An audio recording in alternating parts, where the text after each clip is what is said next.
Konvekcijas plūsma gaisā ir tā, kur mēs sajūtam kā vēju.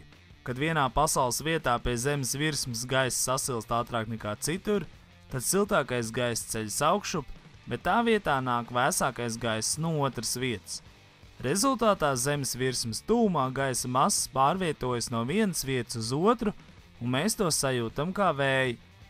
Arī dzīvojamās telpās radiatoru uzsildītais gaiss pie istabas grīdas ceļas augšā, tādējādi nodrošinot siltuma izplūšanu pa visu telpu, bet šajā gadījumā gaisa plūsma nenotiek tik strauji, un tādēļ tā ir teju nemanāma. Tāpat visiem ūdens sildītājiem sildelements vienmēr atrodas apakšā, jo tad ūdeni ir iespējams ātrāk un vienmērīgāk uzsildīt.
Pamēģini arī tu iekustināt ūdeni ar siltuma palīdzību.